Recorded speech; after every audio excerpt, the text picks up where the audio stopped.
সত্যই যে আমরা বলি ফেসবুকে এত বেশি ছবি দিয়েন না ভাই, ছবি তুলেন না, ছবি তুলেন না, বারবার যে বলি নিষেধ করি।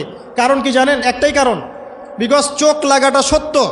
নবী সাল্লাল্লাহু আলাইহি ওয়াসাল্লাম বলেছেন ইন্না আইনাল হক, চোখের নজর সত্য। নবী করিম সাল্লাল্লাহু আলাইহি ওয়াসাল্লাম বলেছেন এটা সত্য, কারণ নবী করিম সাল্লাল্লাহু আলাইহি ওয়াসাল্লাম যা বলেছেন সাদাকাল্লাহু ওয়া সাদাকা রাসূলুহুল কারীম। নবী যা বলেছেন, আল্লাহ যা বলেছেন চিরায়ত সত্য, এর বাইরে কোনো সত্য আছে? খুব সতর্ক থাকবেন, আমি পরে সলিউশন বলছি আপনাদেরকে। আরেকটা বলেছি, নবী সাল্লাল্লাহু আলাইহি ওয়াসাল্লাম বলেছেন চোখের বদনজর এমন সত্য যে একটা উটকে এই রান্নার ডেকচির মধ্যে ঢুকাই ফেলতে পারে।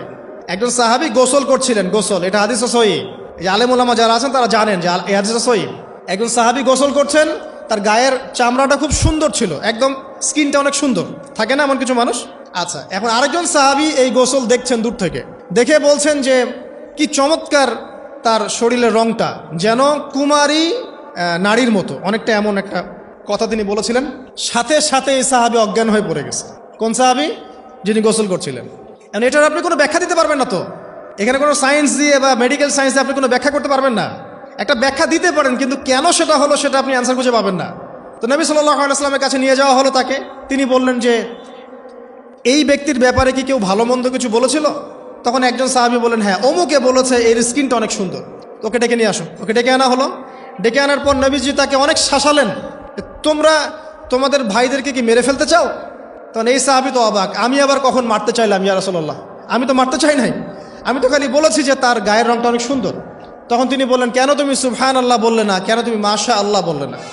যখন মাশাআল্লাহ বলবেন, সুবহানাল্লাহ বলবেন, নজরটা লাগবে না। আর যখন আপনি মাশাআল্লাহ বলবেন না, সুবহানাল্লাহ বলবেন না, দেখবেন নজর লেগে গেছে।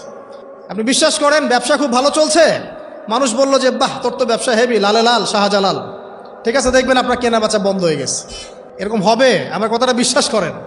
এটা কিন্তু সায়েন্স প্রমাণ করতে পারবেন না, আল্লাহ এবং তার রাসূল বলেছেন, তার উপরে কোনো সত্য নেই। আছে সূরা কাহফ 29 নম্বর আয়াত পড়ে দেখেন, আল্লাহ পাক বলছেন ওয়াকুলিল হাক্কু মির রাব্বিকুম, সত্য সেটাই যা তোমার রবের পক্ষ থেকে আসে।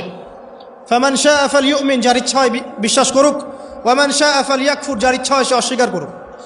এই কারণে আমরা বলি ফেসবুকে এত বেশি ছবি দেওয়া, এই আই ওয়াশ করা, এই যে শোডাউন করা, হ্যাঁ, ইসলামের কিছু কাজ করলেন একদম মানুষকে না দেখাইতে পারলে ঘুম হচ্ছে না, এগুলো বন্ধ করেন, এগুলো বন্ধ করে দেন আল্লাহর ওয়াস্তে। অফলাইনে কাজ করেন, নিজেকে গোপন করার চেষ্টা করেন। যত বেশি মানুষের কাছে নিজেকে এক্সপোজ করবেন, কাজের বরকত কমে যাবে, কাজের বরকত কমে যাবে, চোখ লাগবে, নজর লাগবে।